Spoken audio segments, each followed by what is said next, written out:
Aquí hemos sumado a dos personas que saben mucho de vivienda porque se han centrado últimamente en ello. Alejandra Jacinto es abogada, es politóloga y ha trabajado desde la política y desde el activismo a favor de las reivindicaciones de las personas afectadas por la vivienda. Bienvenida. Gracias. Beatriz Toribio es periodista, se especializó en inmobiliaria, empezó a meter datos en la cabeza y argumentos.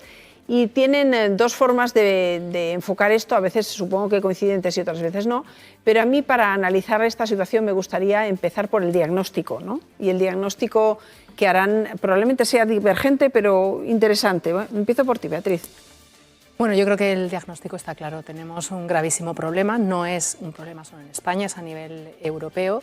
Y necesitamos medidas de calado, medidas profundas, que no hay una sola medida que vaya a solucionar este problema, sino que se necesita un conjunto de medidas que tienen que ir sobre todo a aumentar el parque de vivienda a precio asequible, tanto en alquiler como en venta, porque me ha gustado mucho este testimonio, ¿no? Muchas veces están dirigiendo muchas medidas al alquiler, pero la propiedad es una fuente de ahorro y sobre todo protege a muchas personas, y esto lo hemos visto en países como Alemania, donde el alquiler tiene mucho más peso. Y para ello se necesita más presupuesto público, se necesita más seguridad jurídica y se necesita sobre todo contar con todos los agentes y explicar bien, sobre todo que yo creo que aquí hay un grave problema, explicar bien cuáles son las causas que están provocando pues esta situación y estos incrementos tan grandes del precio del alquiler como lo que estamos viendo en pantalla.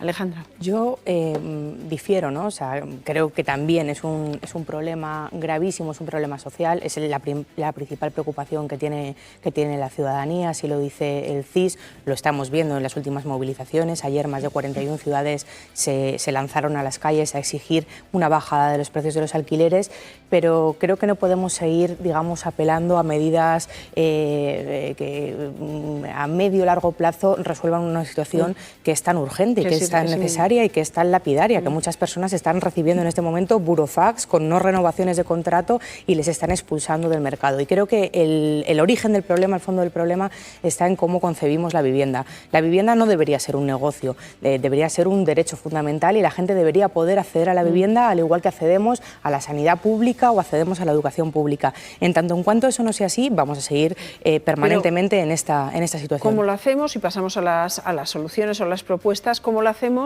Dice el Banco de España y alguna otra entidad más o menos coincide, faltan 500.000 viviendas. Hubo un parón y también hay que situarnos, ¿no? Esto no es magia, ¿no? Hubo un parón de construcción de viviendas después de la crisis, se siguieron creando hogares, lógicamente, y se ha producido ahora un desequilibrio que es ya, el desequilibrio está ya y la construcción de viviendas no puede ser para allá. Yo creo, María, que fíjate que no es un problema de oferta, como se dice permanentemente. Creo que eso es enfocar así el problema, es enfocarlo, digamos, para beneficiando, digamos, a los intereses de una de las partes, de los promotores inmobiliarios, de la patronal inmobiliaria. Es un problema de desvío fraudulento de esa oferta. Es decir, vivienda hay. El problema es que a día de hoy, bueno, pues se deriva al alquiler de temporada, al alquiler de habitación, a la vivienda turística ilegal. Solo en Madrid tenemos 15.000 viviendas turísticas que son ilegales, que están operando sin licencia. Es decir, no hay un problema de oferta, sino de desvío fraudulento de esa oferta. Y hay un problema también de demanda especulativa. Hay fondos de inversión que vienen a nuestras ciudades, compran bloques enteros y expulsan a los inquilinos o a las inquilinas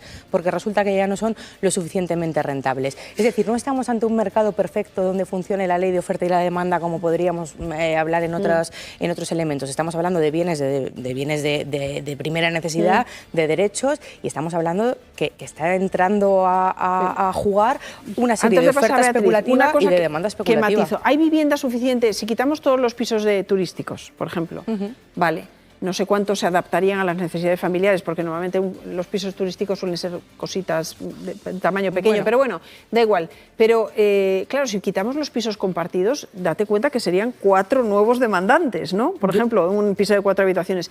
¿Podemos cubrir con lo que hay? Es que yo no sé dónde está la vivienda esa que se supone que hay. Yo creo que si impedimos, y creo que eso hay que hacerlo por ley, y eso lo debería hacer el Gobierno, que el Partido Socialista se negó a hacerlo en rotundo y dejó una vía de agua a la especulación. Si impedimos el alquiler de temporada, si impedimos el alquiler fraudulento de habitación, si impedimos el alquiler vacacional y toda esa vivienda vuelve al mercado residencial, pues desde luego vamos a encontrar un aumento del parque. Pero además, María, habría que intervenir los precios, pero de verdad, intervenirlos, digamos, obligando a las comunidades autónomas a que se produzca esa intervención, porque estamos viendo que funciona. En Barcelona han bajado los precios un 6,4%, mientras que en Madrid han subido un 18%. Pero lo que pasa es que hay que, digamos, obligar a las administraciones públicas a que cumplan con esta regulación. Que Beatriz no lo ve igual. Bueno, voy a intentar responder a todo, porque primero, sí es un problema de oferta y esto todos los que estamos aquí lo estamos viviendo. O sea, no puedes alquilar, cuando tratas de comprar una vivienda es que se está produciendo en días.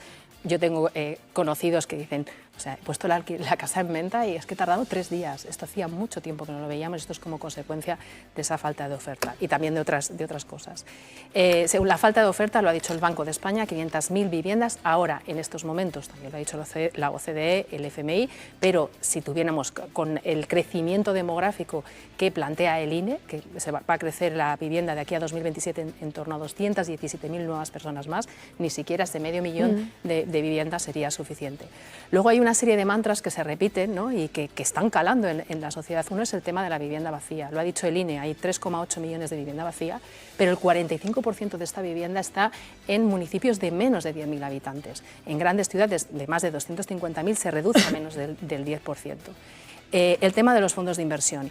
Es verdad que la inversión quiere entrar en nuestro país porque ve ese crecimiento. O quería, ¿no? Porque ahora espérate, eso que las reglas del juego... Eso es otra cosa y es lo que estamos viendo. Los fondos de inversión son sobre todo estadounidenses. Y es que ya veremos si quieren venir. No, y además se está viendo en Barcelona. Pero esa inversión, que por cierto, no todos son esto que se llama fondos buitre. Hay inversión que quiere invertir en esa vivienda asequible con evidentemente unos beneficios tiene que haber. Igual que lo hay en otros negocios. Es verdad que es un derecho ahí está el derecho a la vivienda, pero igual que hay gente que el pan también es un bien de primera necesidad y necesitamos panaderías para que... Y sancionaríamos... Yo te he respetado. Vale. Sí, igual que necesitamos que haya panaderos que hagan pan y que tengan su beneficio, necesitamos que haya empresas, inversores que desarrollen esa vivienda. Pero ojo, cuidado, aquí hay un tema del que no se habla o que se habla muy poco y es la vivienda social. Esta mujer que habéis planteado este testimonio, que me parece muy importante, esos 250 euros,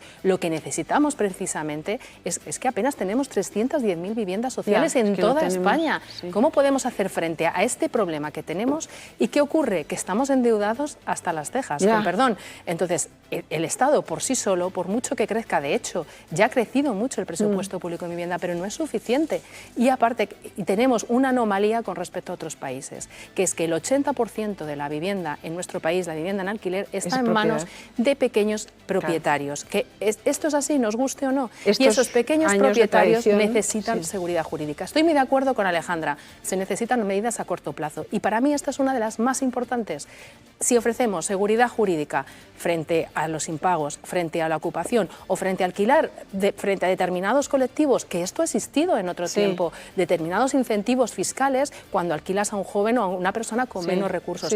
Algo que se está hablando en el gobierno, el tema de los avales, eso sí va a ayudar a que esos pequeños medianos propietarios introduzcan eso. Le dé la palabra a Alejandra y también a los demás compañeros que quieran plantear o preguntarles algo. Yo creo que el ejemplo del pan es un ejemplo bueno. Yo creo que sancionaríamos a cualquiera que acaparase el pan y hiciera alterar el precio del pan y subiera los precios por encima de la capacidad de compra que tiene la gente y que la gente no pudiese comer pan. Pues bien, lo mismo está sucediendo con la vivienda, pero en este caso no se está interviniendo con la contundencia que requeriría la administración pública precisamente para hacer esa bajada de precios. En relación a la vivienda pública, la vivienda social, claro que hay un problema de enfoque y es que el problema es que en los últimos 70 años se han construido más de 7 millones de viviendas públicas. El problema es que no han tenido la calificación permanente de vivienda pública, es decir, son viviendas que hemos pagado entre todos y que luego han sido privatizadas, luego han sido vendidas a propietarios particulares y es un problema fundamental de enfoque que no sucede en numerosos países de la Unión Europea. Decidido, que todo el mundo se ha echado atrás. La Comunidad de Madrid hacerlo. La Comunidad de Madrid no. De hecho, la Comunidad de Madrid, la Comunidad de Madrid continúa con una calificación de vivienda de forma provisional, que significa que a los 15 años esa vivienda pública que construimos con todos nuestros impuestos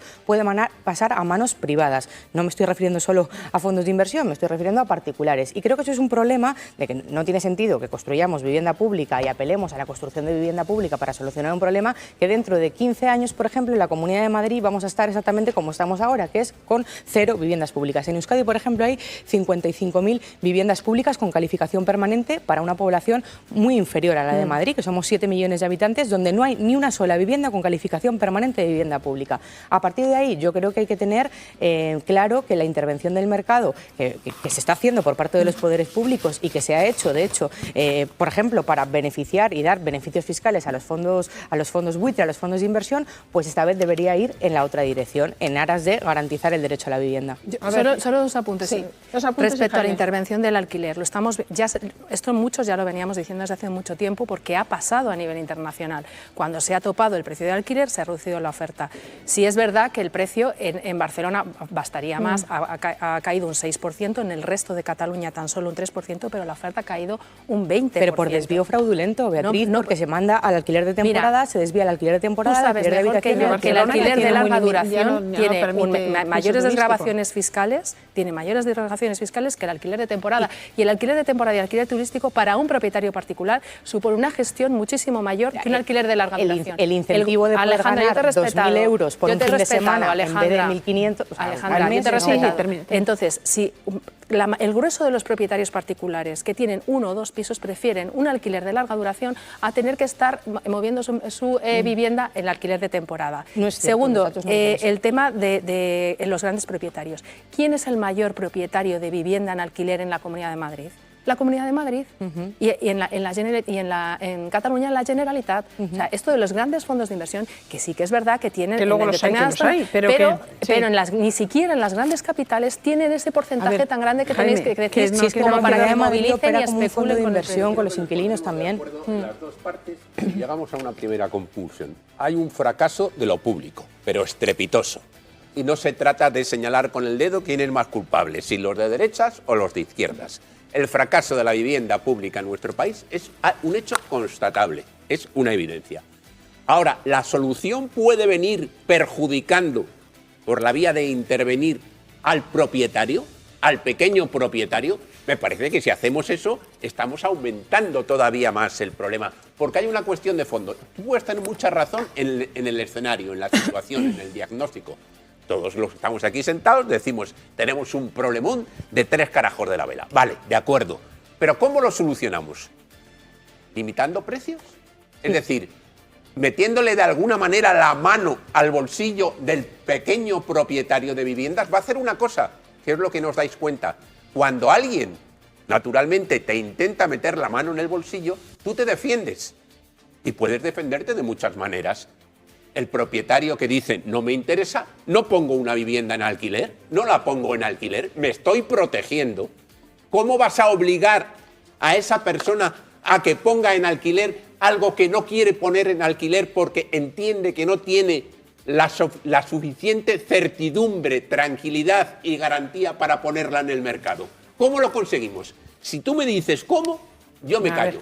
¿Cómo? Que responda. Pues mira, yo creo que tienes un problema, con todo mi respeto, de cómo funciona la especulación y cómo funciona, por ejemplo, el rentismo. Ese propietario que probablemente tenga esa vivienda en alquiler, ese alquiler lo que hace es pagar probablemente la hipoteca que tenga ese propietario, ¿no? Estaremos de acuerdo. Entonces, ese propietario va a necesitar tener que poner esa vivienda en alquiler sí o sí para poder hacer frente al pago de la hipoteca. Otra cosa es que lo que no es imprescindible es que ese propietario pues gane, no sé, 30% más del precio que necesita para pagar la hipoteca. Esa diferencia es una plusvalía especulativa y rentista. Yo creo que lo que hay que hacer es intervenir el precio del mercado, igual que se intervienen otros muchos sectores y que no pasa nada, no hay ningún problema, y hacer que esa persona, oye, pues pueda tener su vivienda en alquiler, pero sin necesidad de que exprima la vida de tantísimos inquilinos que no pueden hacer frente al pago de los alquileres, porque están pagando rentas por encima de los salarios. Antes has pronunciado una frase que a mí me llamó mucho la atención. Tú dijiste que lo que no podemos entender es que la vivienda se convierta en un negocio. Claro. No, la vivienda no es un negocio. La vivienda ha sido un instrumento de ahorro para montones de españoles. Y un negocio para no es lo mismo. Sí. Negocio hay empresas y un negocio para hay empresas que tienen definido su objeto social, el societo social inmobiliario. Pero María, Pero sí, ¿Cuántos? pero el porcentaje mayor de las se dedica a la empresas especulación. Pero que Ha sido nuestra forma de ahí está ahorro. una ley, la ley de SOCIMIS, que es la ley que regula las empresas que se dedican al inmobiliario, por simplificar mucho. El objeto social de esas empresas es invertir en el mercado del alquiler. Vaya, o sea, que hay una ley que además hizo el Partido Socialista. Por cierto. ¿Cuántos están en manos de fondos de inversión? ¿Cuántos están en manos de SOCIMIS? ¿Por qué no te quedas con lo fundamental? Que la inmensa mayoría de las viviendas son de propietarios particulares. Es un debate. Ser un propietario particular no te exime de ser de especular y de ser un rentista. Puede ser un propietario particular de buena fe, que lo que haces es, oye, yo quiero tener una seguridad con un inquilino que paga de forma regular y comportarte que yo creo que son la mayoría.